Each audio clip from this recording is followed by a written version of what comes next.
Welcome to episode 20 of the Camera Shake podcast with me, Kersten and Nick Kirby, where we talk about photography, video, cameras, tech, and anything and everything that's got anything to do with creating photos and making videos.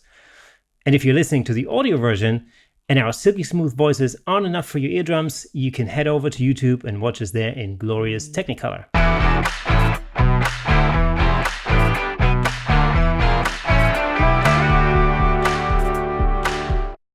So, episode 20. 20 weeks, man. 20 weeks. Tiring, eh? That's been nice. It's 20 been great weeks. fun. I can't believe we're there. Well, I mean, it's quite a milestone. In 5 more episodes, we'll be a quarter of the way to 100. I know. So, 20 weeks sounds like a long time, but it doesn't really feel that long, really. Not at all. Yeah. I feel like we're 4 or 5 in. Yeah, it's You weird. know what I mean? Yeah, really strange. Really, really strange. Yeah. And we said last week that things feel like they're getting back to normal to a certain extent out there, although that may change again soon. Well, although the news this week aren't quite as positive as they were. No. So I'm kind of wondering how normal it's going to be. Yeah. Not normal. It's I talk about this with my band and whatnot, but we don't think we're going to be doing weddings and playing those functions for many more months to come. Yeah. Many months. I estimate May before we'll be doing those kind of gigs again. Yeah.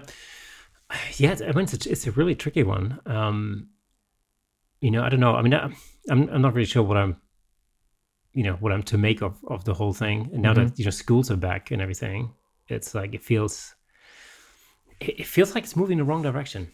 Yeah, it does. It's because there could be 1,000 reasons behind it, really. And no matter what the government or the public did, may or may not have made any difference whatsoever. If we'd done something else, this may still happen. We'd be blaming that. So yeah, true. It's very difficult to kind of second guess yourself on it. But at the end of the day, it is what it is, and we've got to try and do whatever we can. On a positive note, of course, we started this podcast in the middle of the full-on lockdown. Or, I mean, really at the beginning of the lockdown, really, because it gave us something to do, I guess. But at least we know how to do it. Even if we're going back down the road of total lockdown, we're gonna stay at home and can't leave our houses and whatever, we can still carry on with this. We absolutely can. It means I'll have to move the set around again. Oh God. Well, yeah, or we could try a different camera angle. Yeah, it'll work. Yeah, just above. Yeah, or you can just turn a table this way and then shoot this way. Do you know how long it took to get this table level? Yeah. It took forever. That's true. That's amazing, man. Yeah. So, it is what it is. We'll deal with it, whatever comes. No worries. Yeah. How's your week been? It's been painful. I sort of, what do you call it? Like my kneecap fell out or slipped out. Fell out? Yeah, it kind of knee there now. Well, no, it went back in, but we took the dog for a walk, right? Just getting right in there with the dog reference, of course. Excellent. So we took the dog to the park, and my youngest daughter was like, "Oh, let's run with the dog," and my knee lasted about 3 meters, I think. So your very first bit of exercise in months. And you damaged yourself. Yep, it didn't go well. It didn't go well at all. But it's extremely painful. I don't think I've ever had my kneecap sort of pop out, as it were. No, that's not cool. That was very painful. Yeah, I get something similar every so often if I put my leg in a funny position. Something pops. What it is, I don't know what it is. But when it eventually goes back in or goes back to where it should be after maybe a minute or so. It's very painful. Exactly. For days afterwards, if not longer. Yeah. So I'm sort of, I'm kind of at the point where it's still niggling, but it's definitely getting better. But that was really annoying, especially because I actually quite like running. So yeah, maybe you could do a video diary of your recovery. Yeah, true. Talking about videos, so we've been, but maybe For those of you who are joining us from afresh, as it were, every week we do this photo video chat on Zoom, which is People can join for free. We talk about, well, all things related to photography and whatever. And for the last couple of months or something, we've been using this opportunity to really just teach things like Photoshop, for example. So we've been teaching Photoshop, and it's been going really well. And it seems like people are really enjoying it. We're really we've taken it all the way back to absolute zero, like total beginner level. And so we're working through the sort of basics of Photoshop. And due to popular demand, we'll be turning some of those into videos that can be watched on YouTube. Yeah. So today is Thursday. If you're listening to this on the day of release, which of course clearly you should. Why Absolutely. not? Why wouldn't you? So the video should be available on the Camera Shake YouTube channel, right? Meow. So you should be able to check it out now. So yeah, so in this video, we've been talking about changing the color of everything in Photoshop. So that should be quite interesting. If you've been wondering how to do that, then you can follow along there, learn something. It's quite straightforward. It's a great thing to start with. There's all sorts of basics you can go to, but changing the color of something and removing objects and things like that they must rate very high on what lots of people search for. Well, I mean, this is why I said based on popular demand, because those are the questions I get asked all the time. Yeah. So because I think what happens is a lot of people in the digital photography world, when you start shooting in RAW, like when you move from JPEG to RAW and you then start editing your photos on your computer, I think a lot of people end up using Lightroom, which is a great choice because it gives you, not only the kind of the library function, so you can organize your photos on your hard drive or on your computer, but it also then functions as an editor, so you've got really great detail control over editing your photo, and because the raw editor, it really allows you to get in there, and you can not only change things like contrast and whatever, but you can get in there with tone curves and really change the way it looks, and you can remove things in a very rudimentary way in Lightroom. But once you get past that sort of editing the look of the photo bit, you really then have to hop into Photoshop. And I think that's where the barrier lies for a lot of people. It's like, once you get your head around Lightroom and all the things that you can do there, which is, you can do a million things in Lightroom, then the question is always like, why would you need to move on into Photoshop? And of course, Lightroom and Photoshop come as a bundle. So if you subscribe to the Adobe photography subscription, Lightroom and Photoshop get bundled together for like whatever it is, like a tenner or something a month, which actually personally I feel is really good value for what it is. It really is. But I know that from conversations I've had with many other hobbyist photographers in particular, is that moving on into Photoshop can seem really scary.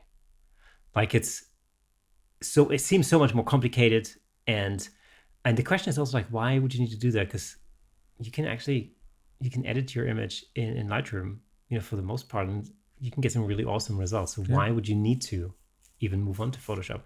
And I think the thing is, once you get to the point where you either want to remove things from your image, like let's say you've got some power lines going through that you want to get rid of, or or it's just objects in the frame that that you didn't see when you took the photo, or they annoy you now, or whatever, and you want to get rid of that, then you can't really do that in Lightroom. Again, there's sort of a removal brush in Lightroom, but it works for some very basic things, but the results are so. So once you get to the point where you need to remove some more complicated stuff, then really Photoshop is the better option. So it's either at that point where people move on or move over from Lightroom to Photoshop, or it's at the point where you want to replace a color completely. This is, like for instance, where you want to change the color of a car, for argument's sake. So in our example video, we're taking a Ferrari, In fact, a Ferrari that I shot only a couple of weeks ago, and it was yellow. And the thing about Ferraris is you always imagine them to be red, clearly, because isn't there such a thing as Ferrari red? There is. I think there is, right? There is, yeah. Did they trademark that color? I think they did. Yeah. Nuts. So, but this particular Ferrari, which very much reminded me of the Magnum PI Ferrari. I'm not sure whether it's the exact same model. It looks very much like it, but it was yellow. So only viewers over a certain age are going to understand that reference. Didn't they do it? Isn't there? Was there a reboot? I think there is. Might have been. Not that I've seen it, but no. If you're listening to this and and you're a fan of Magnum PI, then let us know. But yeah, so the idea was really to take this yellow Ferrari and turn it red, back to its origins, and so that's what you can do in Photoshop, and it's really not difficult. It's actually really it's quite easy once you know how to do it. And so this is our first Photoshop tutorial on YouTube, and again, it explains exactly how you can pick out a particular color in your image and how you can affect only that color and change that. And even you can then create a very simple mask, which basically means that even if there's any other yellow in the frame, like there may be yellow flowers or whatever, you can make sure that you're only affecting the yellow of the car and you turn that into red rather than anything else. So that's really, masking is really something that you can't do very well in Lightroom. And of course, in Photoshop, you work in layers. What that means, we'll discuss that in a future video. Yeah. But to cut a long story short, you can really go into a lot more detail in Photoshop. And I think that's certainly what put me off Photoshop for the longest time. Is because there is so much that you can do. It's just overwhelming. There are so many different tools, so many tools within those tools, so many different options within the menus, and it's not the most intuitive program to use when you first jump on it. You need to be taught it. You need to be taught the basics. Once you've got the basics, you can start feeling your way around Photoshop and working out. I want to be able to do this. How can I go about it? One of the really confusing things about Photoshop, especially for beginners, is the fact that there are always multiple ways that you could achieve the same result. That makes it even harder. And that's like, and it's, talk about tools there. Just when you think about removing an object, for instance, in Photoshop, there's like 4 different tools that will allow you to get the desired result. But depending on the situation that you're in, you may be better off, or you may get better results using one tool over another, or you may very well, be able to use some of those tools, or you may need to use some of those tools in combination in order to get a result. Yeah.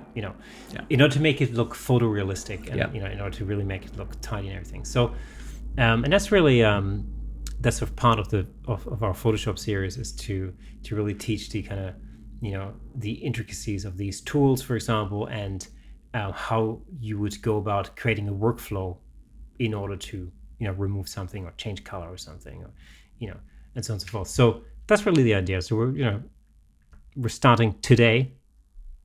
So if you're interested, find our channel Camera Shake podcast on YouTube, and you'll no doubt find the video on there. Absolutely, man. So and on the kind of other side of what we do is the video related topics. We can do essentially the same thing, but with Premiere Pro. Yeah, correct. And I started on Final Cut, right, and moved to Premiere, and ultimately they're the same software. At the end of the day, they do the same thing. They just do it in a slightly different way. Yeah. All right, and it took a little while to adjust to how Premiere Pro is. And Premiere Pro is not as intuitive in some respects than Final Cut is. Final Cut is quite intuitive. Which is why iMovie looks almost identical to Final Cut, and does lots of the same things in the same way.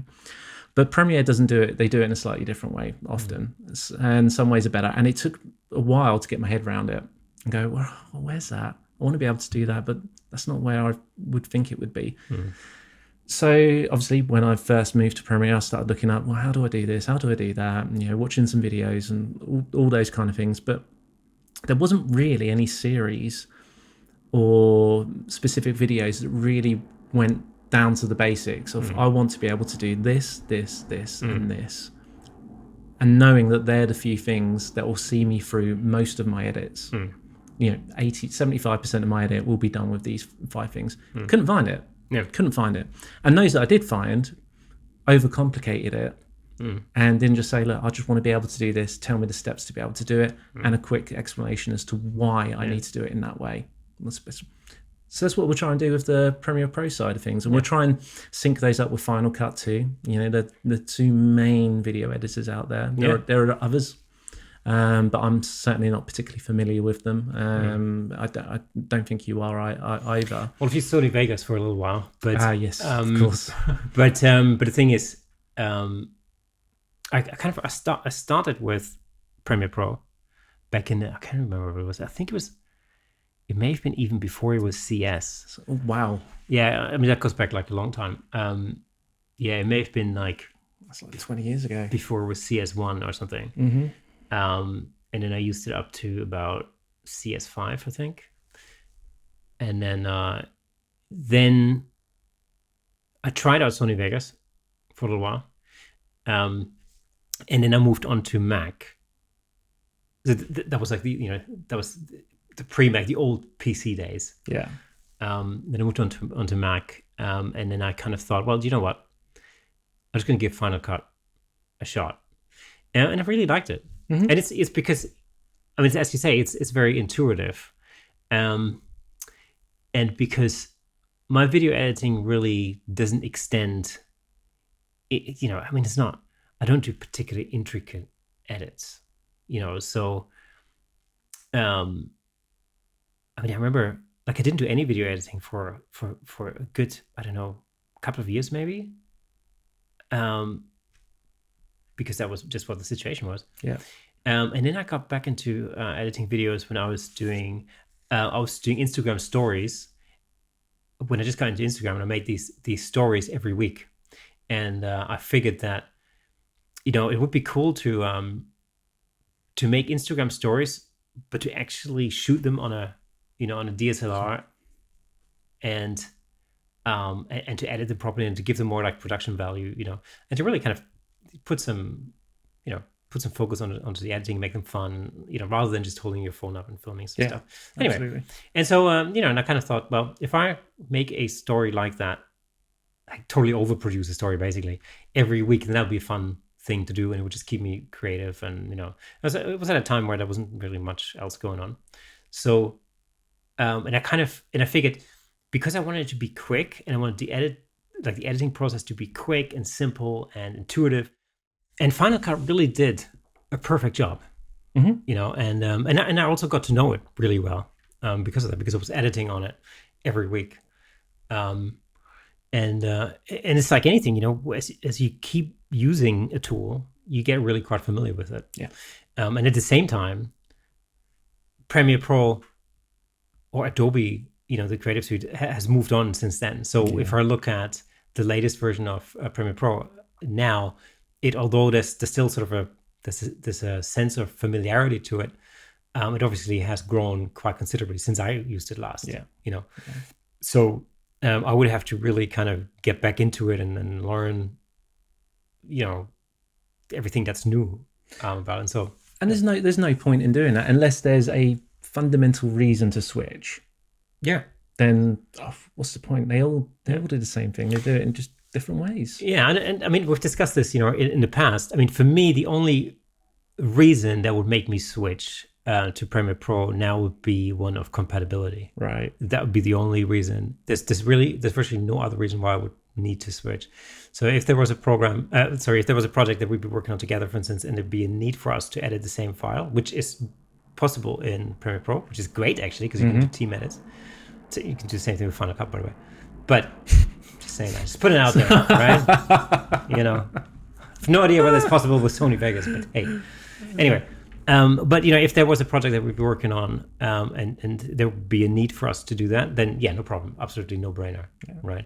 So we've decided that we're going to create a series of tutorials based on Photoshop, on Premiere Pro, on Final Cut, and on Lightroom. Yeah.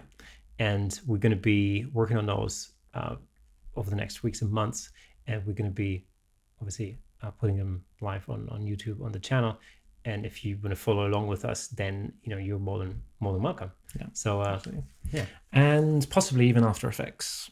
Oh, and possibly yes, After Effects. That's the other thing. Yeah. I've been looking at Apple Motion, by the way. I really, it's at this point, I haven't really been able to get into it very much. But it's been a very long time since I've looked at it. But nothing wrong with Apple Motion. No, it's a new thing for me at the moment. So I might, that time between Christmas and New Year when like everything's dead, nobody's doing anything, everybody's just like stuffing their faces with turkey, and I barely get off the sofa. Like yeah, exactly. So the post-turkey phase between that and New Year, that may be the perfect time for me to look at Apple Motion. Oh, man, that's a good idea. Yeah, that's when I started creating stories for Instagram. Is that right? Yeah. Yeah, because what happened was obviously Instagram had been around. This goes back some years, but basically Instagram had been around. I'd never really paid much attention to it, and people kept saying to me, "Oh, it's a visual platform. As a photographer, you have to be on it." And so I decided to check it out and have a look at it and work out how it works, and so they had literally just launched the story function, or they were just in the process of launching it or something like that. And so I just got my head around, the platform and the whole, hashtagging thing and everything else. And the story started to happen. And I noticed that, first of all, I thought it was a great idea. This kind of in the moment, you take a snap, you basically document your day by stringing together snapshots. It really seemed like a great idea. I mean, it's a great idea. It really can give you an idea of how what happened in somebody's day and what that was like. And the fact that you could use videos as well, 10-second videos, and then string them together to create a string of short videos was also a great idea. And then I also like the fact that it was all in portrait rather than in in landscape. Yeah. I like that new challenge of creating, videos in that perspective, because although you can upload videos in landscape on it, it doesn't make any sense because people just tend to not move their phone around, So it was kind of a new creative challenge. And I kind of thought, yeah, that's exactly what I need. I need something new to do. And I'm wondering whether I can make a story every week. And so because you can string them together, you can kind of turn, these, I think it was 15-second videos. You can string a number of those together and you get like 45 seconds or a minute of content made up of these blocks, video. And I kind of thought, a minute is probably sort of the absolute maximum of what somebody would watch, really, And then I thought, like, that's the creative challenge, because now I've got to tell a story in under a minute, and that was really fun. And we as a family actually really got into it. Like, everybody got involved. My daughter was involved. My wife was involved. My wife went to film school, but from script writing. Like, that was her thing, the whole script writing thing. And so it was interesting talking to her about story development and blah, blah, blah. My daughter was involved because very often she was the subject, like, the actual subject of the story. And also she loved the whole creative process. So she ended up directing me when I was doing something in front of the camera. So she turned into director producer. She was only like 6 at the time, or something, or 7. And everybody got involved to some extent. So it turned into this like family activity every week. We did that for I don't know, a good number of months. And then until it kind of, and I sort of thought, I'll do that. It's fun. I'll do that until it becomes a burden. And then after, I don't know, maybe 4 months, 5 months or something, it started to become a little bit like, oh, okay, we have to make a story. Because I think originally we're like, I don't know, we were releasing it on a Wednesday or something. But then it was like, okay, so we're going to shoot something over the weekend. Then I've got to edit it. And then it's got to come out on the Wednesday at like whatever we said, 4 o'clock or something. And it just became stressful, after a while. Yeah. And then we kind of figured out, well, okay, maybe, that was a really fun little project, but, we don't necessarily have to get too obnoxious about it. That's the thing, isn't it? When it stops being fun, then what's the point? Well, it's, by that time I had worked out how it works, and it's with any creative project, once you sort of feel like you've come to the end of it, then it's time to move on to something else, because for me, creative projects like that should be challenging, and it should be, fun. And when you get to the end of it, you can kind of feel it, and then it's sort of time to move on to something else, especially when you do something that's not time limited. Like, there's no end in sight.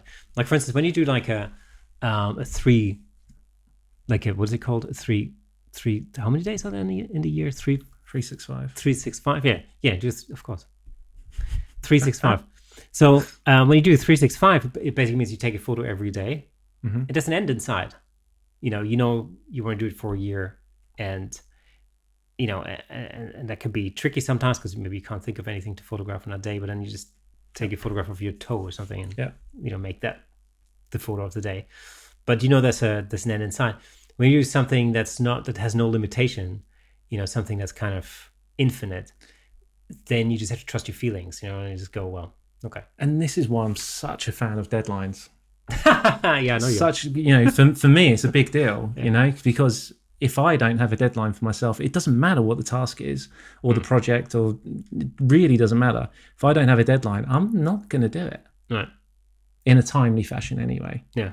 Unless I say to myself, right, this needs to be done by Friday morning, whatever it is, no matter how much work's involved, I'll get it done and it will be done. Simple as that. Yeah. If I don't, I'll just found it's like, oh, well, it doesn't have to be done by then. Yeah. It'll get done when it gets done, and I'll do something else instead. Yeah. I mean, I think I've gotten to like deadlines more than I used to. Yeah. I think they used to stress me out more than they. I think this is partly why I ended up being a project manager my last few years at Amazon, because I like deadlines, you know, and people don't like being chased up on deadlines either. No, exactly. Absolutely. Yeah. But this is what needs to be done. Yeah. Yeah. I mean, like I said, I'm getting to grips with deadlines more now than I possibly have in the past. Do you find, because if you didn't like deadlines in the past and you're a bit more comfortable with them today, I know how I feel when I meet that deadline. Do you feel that sense of accomplishment and achievement when you've set yourself that deadline and completed it in time? Do you feel good about that, or do you not care?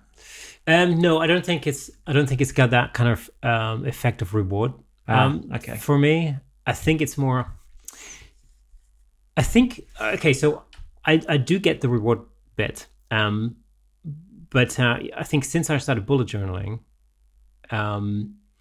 it's more of a thing where I set myself goals. They're not necessarily fixed deadlines per se, but they are goals within a time frame. So for instance, to give you an example, so with bullet journaling, what you do is you set yourself a weekly goal, let's say, or a monthly goal, for example, and that could be absolutely anything. It could be as vague as read more, or it could be very specific, like read chapter 7 to 9 of this book, right? It doesn't really matter what your goal is, but the point is that you set yourself goals for the week and goals for the month, and also like goals for the day. And as you complete those, of course, that makes you feel better. But for instance, the weekly goal doesn't really matter whether I can complete that on a Monday or I can complete it on a Sunday. It doesn't, it makes no difference. And in fact, it takes the stress out of it because you can just simply defer those goals to the following week. So if you don't complete it, you can just simply move that on to the next week. But you keep track of it. And because you keep track of it, you get reminded of it all the time. And actually it leads to you completing them in a more timely fashion, if you know what I mean. But it almost like, to me, it almost like takes the pressure off of it. But what it also does is it allows me to plan my week better. I have a tendency, and I know this about myself, I have a tendency to bulk everything together onto, like, let's say on a Monday, I sit down, I've planned through my week, and I tend to think like, okay, here's my to-do list. It's this, and something else. And then you end up with like 20 things to do on your to-do list. Mm-hmm. And of course, you start completing like 4 in a day, but you still have 16 left and you feel depressed because you feel like you're not getting anywhere. But with bullet journaling, I can take that and I can take these 20 things and I can spread them out over the week or even over the month. And there's sort of almost like there's a thing that you do whereby you stop yourself at some point and you kind of go, well, okay, I haven't completed this task this week. Is there a point in completing it? Is it important enough for me to worry about that? And if the answer is no, then forget about it. And if the answer is yes, then you just put it on the next day. Yep. And it seems like a recipe for you to push things ahead of you. But really what happens is because you kind of remind yourself of your tasks all the time, at least that's how it works for me, I'm then more likely to complete them. And I do that because I have a real tendency to focus on the things that I want to do and the mundane things that I know need to be done, but I don't really want to do them because I find them boring or whatever, right? I know that I have a tendency to kind of push them ahead on myself and potentially not complete them. And unfortunately, very often it's the boring and mundane things that have the biggest impact. It's always the way. Always. Yeah. And so this is just a system for me that really helps me to kind of to bring the focus back onto those things and to actually just do them and complete them. And I feel, that makes me feel better. I took up trying to get those ones done first in a given day or week or whatever that time frame is, because I knew I'm the same as you. They'll get left. Yeah, I'll do the things that I want to do first. Yeah, and like you say, they're always the things that matter most, are the boring and like, I don't want to do that. I've over the last 2 days actually. So what's happened in the UK for those of you who are listening from abroad? So school literally just started this Monday in the UK, and kids are back to school. Schools are obviously operating, and what it means is that my wife, who's a teacher, is now also back at work full time. And that means in return that I'm at home looking after the dog. As I'm working from home, I'm also, looking after the dog, and he's a puppy, right? So, at first you're thinking like, well, how can I get any work done with the puppy around? Because that dog's going to go nuts and, wants to play all the time, and it's difficult to get anything done. But actually the truth is he's got his rhythm, because he's now, 16 weeks old, 17 weeks old. So he's got his rhythm. And what I know about him is that he is not a morning dog. He's not a morning dog. He gets up. Sounds like Garfield. He's so funny, man. He gets up, he has his breakfast, goes out, he comes back again, straight back into bed. And he'll basically sleep until 11:30. That's amazing. Yeah. He'd chill out on the couch, he'll pop his head up occasionally, but he'll be worked out until just before midday, when it's like lunchtime, right? And then after that, he gets active and he wants to play, and so lunchtime-ish, 1 o'clock-ish or something, that's kind of when he starts. And then he gets a bit overexcited and burns all his energy, and then it's crash and burn, and he'll sleep again for the afternoon. So, because obviously puppies sleep a lot, but that's kind of his time, and that's really his rhythm every day. So I know that if I want to get any filming done, for example, well, I have to do it in the morning, first thing. So as soon as my wife's gone to work, out the door, my stepdaughter is off to school, boom, I've got literally 3 hours in which I can do stuff in front of the camera, for example. I can film things, or can do things that I really have to concentrate on and needs silence. I can get them done then.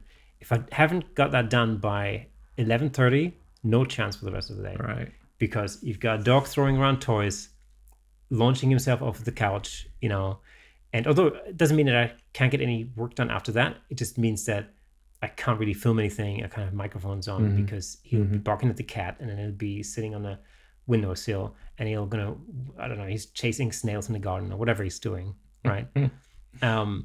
So my daily rhythm is dictated by a number of these, these I don't know, situations. You know what I mean? Dog-related situations. Dog. I mean, at the moment he's a puppy, and he'll chill out over time. But at the moment, that's how it is. And it also means that it's impossible for us to do any filming because I can't really leave him alone for too long. So, for me to come over to film, that has to now happen slightly later in the day because because because I have to look after him, sort of thing. So it's kind of changed up my rhythm a little bit. But, again, bullet journaling, great thing to do because you just schedule things in. Yeah. For when they need to happen. So I need to get back into doing things like that. Lockdown has pushed me into. It started off really efficient, really efficient. Get on it, do this, do that, and it was great. It was actually really good, really productive. And then as the weeks go on, you're still at home a lot. You start getting a bit lax, and then suddenly it's like, oh, no, I won't get up yet. I don't need to get up yet. That's fine. I'll sleep for a bit longer. And before you know it, it's midday, and you've had coffee and breakfast, and that's about it. Yeah, absolutely. And then there's always Netflix. I've seen everything on Netflix. Well, yeah. But that's exactly. I mean, that's exactly. It was exactly why I started bullet journaling in the first place. Was exactly because of that. That was like mid-lockdown when things were starting to get a little bit ropey. And you're like. You've just spent 2.5 months at home, and you kind of go, whoa, okay. Lack of structure. Yeah, lack of structure, exactly. Yeah. So it was one of these things where it was getting to the point where things were, not necessarily derailing, but they just needed to be reined in again. And so I was looking for a way to do that. And at the time, I think, we talked about this before, there are a myriad of digital options. There's, I don't know how many apps that allow you to organize your day, whether that's, I don't know. I used to think of Wunderlist, which doesn't exist anymore because it was bought up by Microsoft. Oh, really? Yeah. And they're integrating. I've used that before. Yeah, it was good. I liked it. It was like lists and lists, but or Evernote or whatever it is that you use to organize your day. And there's another thing that I can't remember the name of, but and that's cool. And of course, you get it on your phone, and then it syncs to your computer and everything, and it all makes sense. It's all very useful and everything, but it's not tangible. And I thought at there's one point during lockdown where I thought I need to go back to pen and paper, at least for part of it. I need to actually put the phone away and you sit down, and I just need to put pen to paper and just do something that has, that's more tangible. That I don't know, and it really made a big difference. Yeah, to me, yeah, absolutely. There is something to be said for physically writing something down and crossing it off, checking it off, whatever it is, whatever methods you use. Yeah, because it's like the act of when you're learning to do something, right? It's only when you actually do it do you start taking it in and actually learning it. You could give me a basic set of instructions to do something, and I could learn that from what you said, but it's only until I do it that it really, really goes in. And I think it's the same kind of 100%. Psychological sort of reasons why writing something down and ticking it off that works. Totally. And the other thing also is, I found that I had to slow my handwriting down because I don't know about you, but since the event of the keyboard, my handwriting's gone down the drain. I'm not sure I've written anything for about 20 years. Yeah, I mean, anything of substance. I can't even sign my own name anymore. It really is. I mean, my handwriting, I can't even read my own handwriting. Okay. And it's because you sort of think that you need to write as fast as you can type, and of course that doesn't make any sense. I mean, it's ridiculous. So so I needed to find a way to slow my writing down. And what that does, of course, is now you spend longer writing something, like let's say bullet points, for example, because you spend more time executing that, it sinks into your brain, Yeah. more deeply in a way. And so I decided to switch to ink, right? Because you have to slow down when you write things. So that's done it for me. And I don't know, I quite like it. It's a bit of a process. It's a thing now. I kind of sit down with some coffee, and that's the start of my day. I just take out whatever 10-minute time, and you know what? I'm going to do it. Oh, I'm going to make the switch. I'm going to do paper and pen. And actually, I got given a really old kind of is it Mont Blanc? Oh yeah, pen, like ballpoint, cool, really nice. Really nice. Yeah. It is. It writes beautifully. Well, that's the thing, yeah. And I might I'm going to do it. I'll do it. Yeah, I'm going to start tomorrow. It's worth a try. Mm-hmm. Especially when you have I was looking around for the type of journal that would I don't know, that I would like, and I tried a number of different ones. I sort of ended up on this kind of idea of a traveler's journal, which is essentially a slab of leather. Essentially, is all it is, with some elastics inside, and you get these inserts, and you can string as many inserts together as you want, and you can have it with lines or not or whatever, and it kind of does it. It just does it for me. It's like I just like that kind of vibe. Yeah, sure. So, I enjoy taking a journal out, and I enjoy writing in it. And so, for me, the sitting down and planning out my day thing first thing in the morning is a fun thing to do because I enjoy doing it. Whilst if it's just if you just for me anyway, if I just look at a screen and I open an app on my phone, that's not fun. And right, the other thing to do with this is typing it on your phone or on your Mac, you not taking it in the same way as you would writing it down. Yeah. But the other thing is to get you're going to spend the rest of the day on the screen. Yeah. So get off the screen for a little while. That's exactly and it. Look at remember books. Absolutely, yeah, exactly right. Yeah, paper books. Totally. A couple behind you there, but only a couple. Yeah, yeah. I mean, it's so yeah. I don't know. It's I remember when we first talked about bullet journaling in episode whatever it was 4 or something. Yeah, it's very early. I remember you said let's see how you're going, like 6 weeks time or something. And now like whatever 16 weeks later, I'm still doing it. Still going strong. Yeah. So there's certain things. I mean, it's also quite experimental because of course I've never really done that before. And there's certain things that I've adapted it a little bit from the way I started out. Yeah, sure. There's a way that you can track certain things. Now I also find that very useful. Like you can track, I don't know, whatever it is you want to track. Like if you're into health and fitness or whatever, you can track your workouts, or you can track your water consumption, or how much coffee you drink, or whatever. Well, you can track whatever it is that you want to track. And it gives you an insight into your behavioral patterns. And what that does is it allows you to make choices, conscious choices. Like for instance, you might find that for whatever reason, you drink double the amount of coffee on a weekend day than you do on a weekday, and you drink half the amount of water. And then if you look at that and you see that that's a behavioral pattern, you can change it. Mm-hmm. And you've got it there in black and white, and you can see how if you track weight or calories or whatever it is you want to track, obviously that has an impact. If you like working out, then has an impact on the results that you'll be getting. And you can sort of see causality, if that makes sense. You're doing one thing, it has an effect, you can see it on a graph, and you can kind of work out by days and whatever. I mean, you can get into it as far as you want. You can, I don't know, there's some people who are quite obnoxious about the whole thing. I kind of found that as much as I like to track lots of different things, the reality is actually I just have to reduce it down to a couple of things. Yeah. And then I'm more likely to actually consistently track over time. So, I don't know. Yeah. It's one of those things. It seems quite nerdy, but it's fun. Yeah, no. And this is the thing. It's okay for it to take a long time. Not a long time, but to take a little while to do that because of the positive reasons we've already discussed. But provided it doesn't feel like a chore, to do it, because that's when it fails, right? It's like anything. If it feels like a chore, you're not going to want to do it.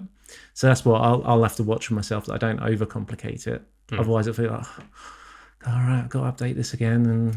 And Yeah, it was simple things that really worked for me. Like during lockdown, for example, again, we're getting to that point where we're like 2 months in or something, the world seemed to be closing in on you and everything else. And you kind of lose the mojo to do stuff, to do creative things or whatever.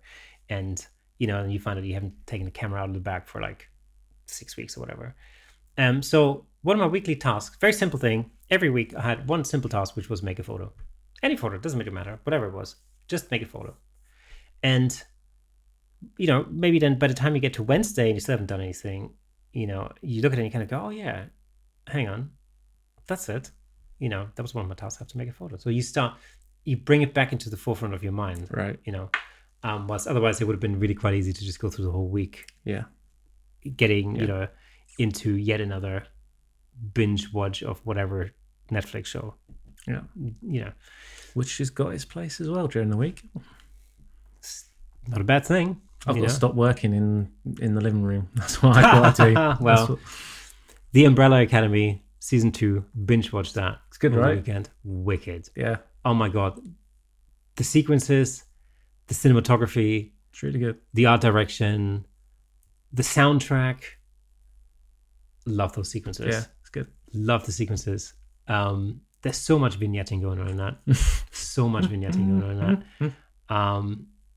If you watch The Umbrella Academy season 2, keep an eye out on the bottom left-hand side of the screen. You pretty much in every shot you'll see some vignetting put in there. But again, cinematography. Have they done it off center then? Yeah, because they're not vignetting as much on the top end of the frame. So it's really, they're bringing in the bottom left and the bottom right to hem in the action. It's it's very, very effective. It's a very subtle thing, but they're doing it pretty much all the way through on most of the shots in there. And it definitely wasn't your TV. Now as you mention it. No, it doesn't. Got just a really big fly down there now. Exactly. Yeah. No, so yeah, it looks great. If we're going super nerdy, then I would have to say the color grading on it was excellent. It does look good. It looks really good. Really good. Really, really good. Yeah, it's you saying it reminds me of something I was reading about. I don't know if you've heard of Wolf Crow. We'll put his name in the description. I can't remember the guy's name now, but he's got a website and a YouTube channel with all sorts of video related. Some really, really good stuff on there. Anyway, he's just did an article and a video the other day on reminding people of the free color rule in cinematography. Oh yeah, and it's something you forget about, and it's so subtle at times that you don't even know it's happening.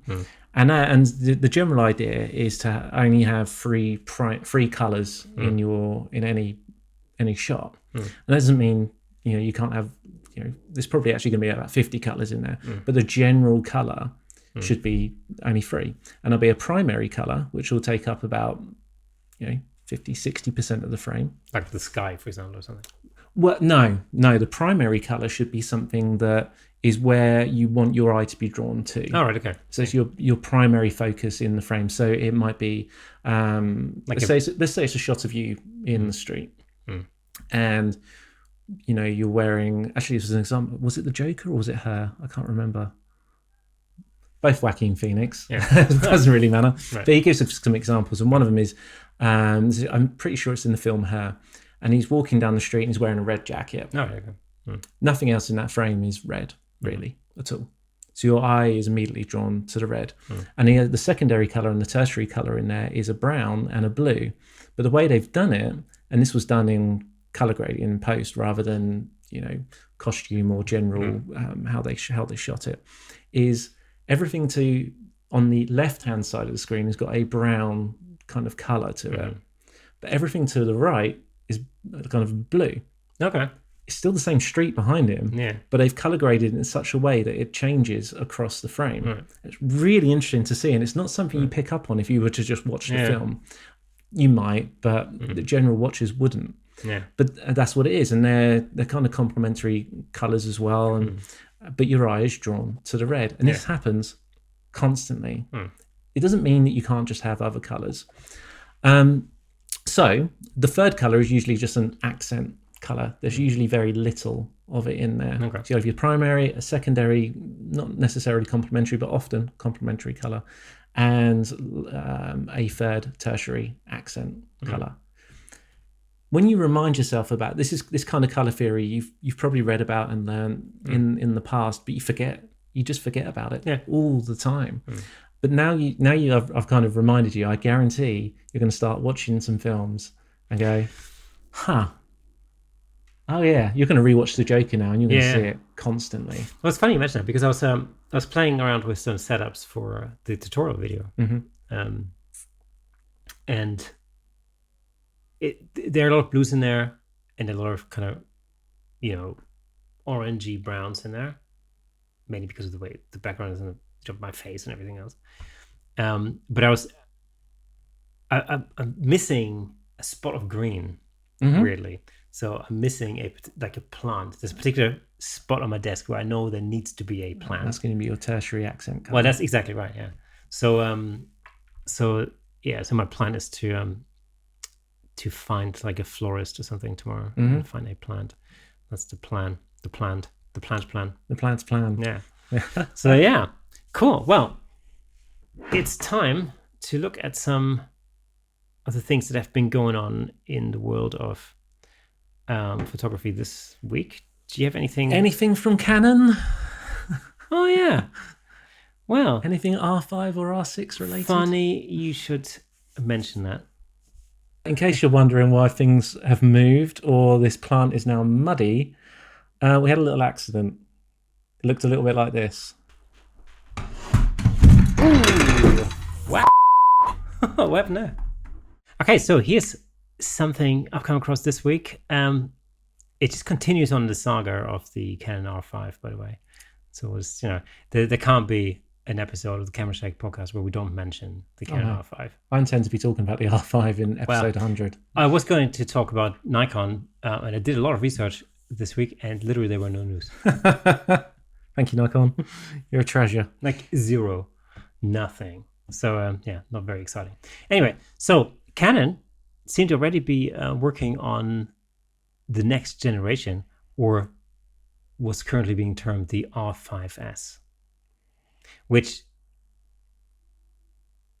according to the rumors, could very well be a 90 megapixel sensor camera.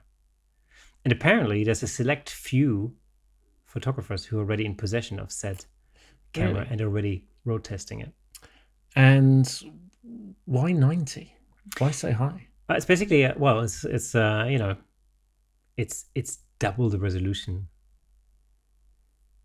compared to the 45 megapixel. Who's going to want that?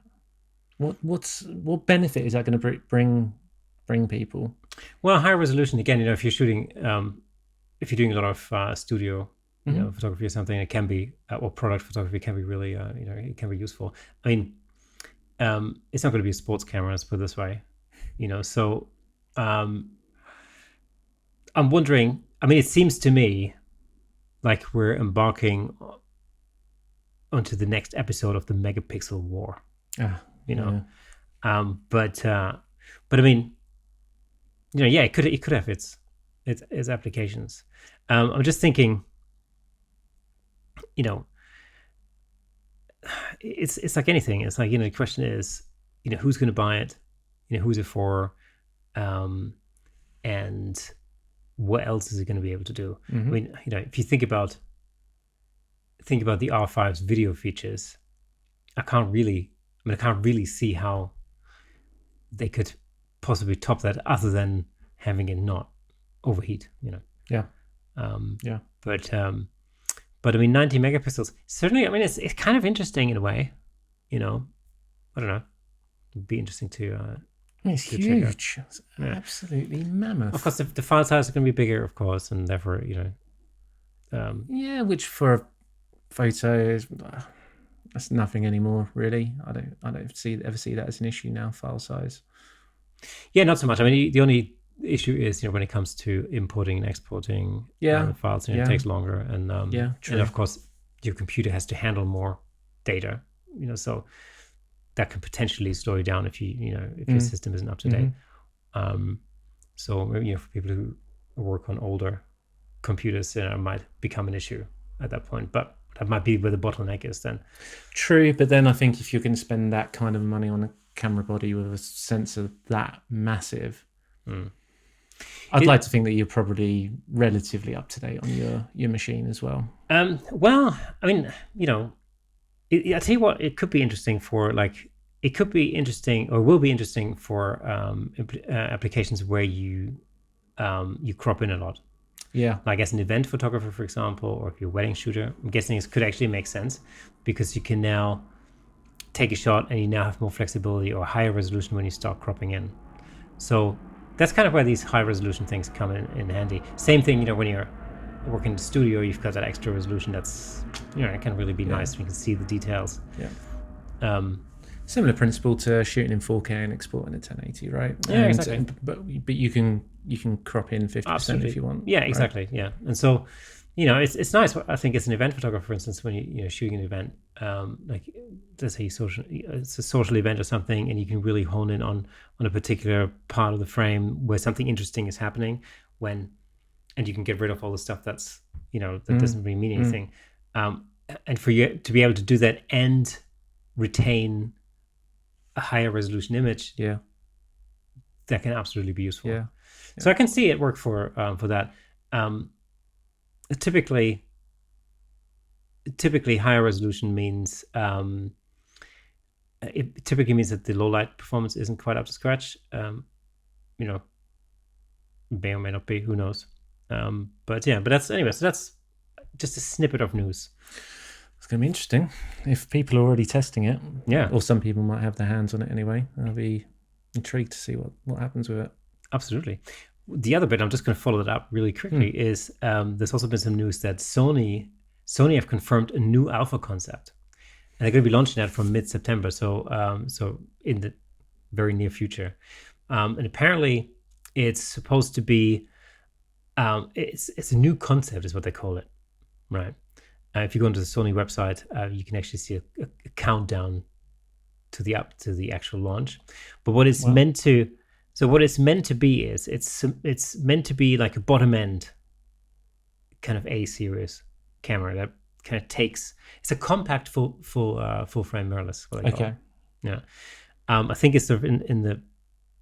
Well, see, here's the thing. We're not going to talk about the price just yet, right? But get this.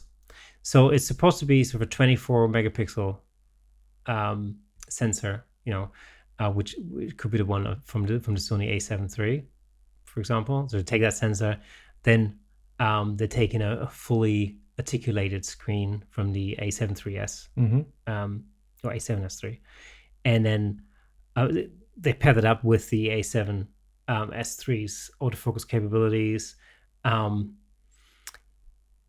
They build in the IBIS and the whole shebang.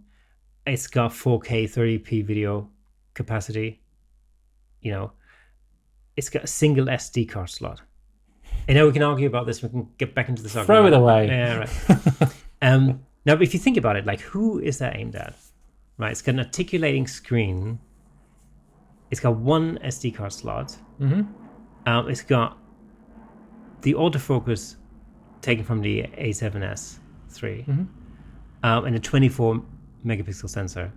This sounds to me like it's a vlogging camera, isn't it? Absolutely, yeah. It's totally a vlogging camera. Stick it on a stick, and you nailed it. Yeah, I mean, this sounds to me like it's totally aimed at the sort of vlogger kind of market. Yeah, vlogger, YouTuber. Exactly. And apparently, it's got the form factor or sort of shape. Sounds like a good camera, though. Yeah, it sounds like a perfect camera for vlogging, for sure. Why not?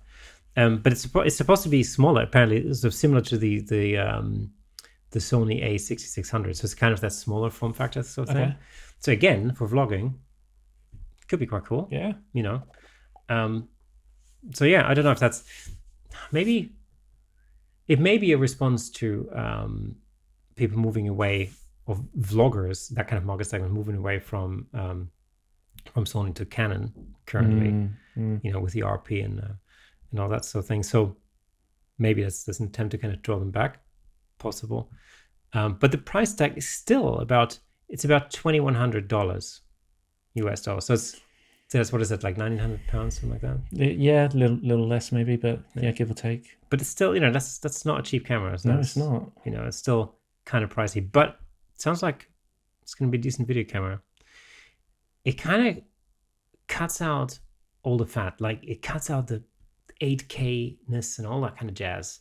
The kind of stuff you don't need. I mean, it doesn't even give you like 120 frames per second in like 4K or whatever. And I'm saying not even, but the reality is, like, you wouldn't really necessarily need that. No. No. So I don't know. I mean, it sounds like an interesting little camera, especially if the form factor is smaller and if it can actually produce those kind of images. Cool. I'll be interested to see what happens with that and how the images do come out. And if you're carrying your camera around all the time, if you're vlogging, then weight is crucial as an issue. So that could be quite interesting. Yeah. That's cool. Taking the best bits of a couple of different cameras and come up with that. That's great. It's like a Frankenstein camera. Yeah. Frankenstein really vlogging camera. First thing that came to mind when you started talking about it. So talking about new gear, I know this is normally like your arena, your arena, but Fujifilm have unveiled a new lens. Yeah, it's apparently the fastest Fuji lens ever made. How fast? Or it's a nifty 50. It's a 50mm f1.0. Oh, okay. Lens. That's cool. That's huge. Now, that's huge. Not as huge as Nikon's Noct, or whatever it was called. That was like 0.8 or 9 or something like that, yeah. But it was also like $8,000. Yeah.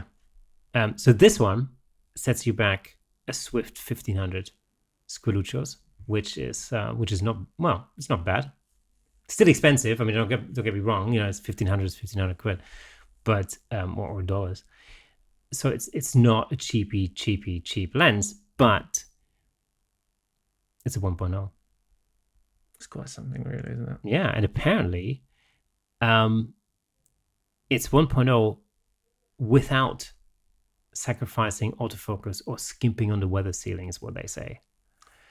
Now, the autofocus, it sounds to me like, or it seems like, they have really focused on the autofocus. No pun intended. Try and say that 3 times. So it's supposed to be really incredibly fast at catching focus, even in near darkness. Okay. So interesting. It's an interesting lens. I mean, the thing is always, like, when you even when we talk about, like, like an f1.4 lens, you don't really use it at 1.4. I mean, not, at least not for the most part, So the question is, like, what would you really use that lens wide open? It's supposed to be exceptionally sharp wide open. That's the other thing. So you probably could, okay. But the question is really, how often would you actually use it in that context? But what I'm reading into it is that this seems to be a really exceptionally well-made lens, with an exceptional image quality, sharpness. Mm-hmm. Well, if you're f1.0, you're probably only going to get about that much in focus anyway, right? Yeah. But this may actually be sort of an all-round, really super high-quality lens. And 1,500, I think that's actually really that's really not off the mark. I actually think if you compare that to similar, 1.4 Nikon and Canon lenses, or even Sony lenses, you're kind of in a similar ballpark. Yeah. I think they've, time will tell, but it sounds like they may have actually hit it on the head with that lens. So everything that I'm hearing about that is, it seems to be an awesome piece of glass. Looks good as well. When's it coming out? Or is it out? It's coming out. It's expected to ship in fall 2020. So around about now. Okay. It's very imminent anyway. Okay. I think, you can pre-order it at the moment. $1,500 is what it says. You can pre-order it directly from the Fujifilm website. We're not sponsored by Fujifilm, by the way. But it just sounds like, sounds like a good lens. Yeah. Can't wait to see that in being tested with some, actual examples. Yeah. At 1.0. Wow. Yeah, I mean, it's, it sounds like I said, it sounds like a really interesting offering. Yeah. It's one of these things, it might actually get me to try out an XT4 or something like that. Hey. Who knows? Do it. Yeah. Do it. Get gear. Well, I'm geared out at this point. Yeah, exactly. I had to replace my main production PC. So Yeah. PC, I say. PC. I said PC. PC. Oh my God. Watch out my mouse right now. Go away. But yeah, so that's a little bit of gear related news. This is also sort of a pre-announcement. We are in the process of trying out some new photographic techniques, which I think we'll be talking about more next time. Yep. We'll possibly be able to show you some of the results hopefully next week, actually. That'd be good. That'd be great. So, watch this space. There should be some interesting stuff coming on. Hell yeah. So yeah, cool. Awesome, man. So despite the pandemic, we're at a point at least where we can still, collaborate on fun projects. So it's, let's hope that continues over the next few weeks, because you never know. And we need to get our weekly challenges back underway. Yeah. Our own ones. Yeah, absolutely. Oh, speaking of which, our August winner for landscapes, hopefully we'll have him on very soon. Yes, absolutely. Next couple of weeks, fingers crossed. And actually, we're going to have quite an interesting guest coming up as well, aren't we? Yes, absolutely. Very. Won't give anything away just yet. Yeah. Watch this space. Make sure you tune in next week. Again, it's always great to have guests on the show. Yeah, I feel. So. Yeah, and he works in a field which is not something we're all used to, let's say. Oh, for sure. Yeah, absolutely. I can't wait. It's gonna be awesome. That should be interesting. Yeah. Right. So I think that's all from us for this week. Yeah, man. And again, if you'd like to learn a little bit about how to change the color of just about anything in your image in Photoshop, then just check that out on the Camera Shake podcast YouTube channel. And let us know what you think. Leave a comment, or like and subscribe and all the rest of it. That would really help us out. Likewise, if you're listening to the audio version of this podcast on Apple Podcast or on Spotify, whatever, give us a star rating, and also leave us a little bit of a review. It does make a massive difference. It makes a difference in how easily people can find our podcast. So that would be super fantastic. In fact, here's the thing. So the first person to leave a review on the Apple app, on the Apple Podcast app, we will donate a photo to them. So let's make that happen. We'll have to think about what that could be, but yeah, I'm just making this up. But it sounds like a good idea. Anyway, leave a review. That's all I'm saying. All right, cool. So that truly is it for this week. Yeah, man. And we'll be back next Sunday. Pleasure. Next Thursday. Yeah. Oh my God, it's Thursday. Sunday. We are tired. Yeah. Absolutely. Cool. See you then. Bye for now. See you later.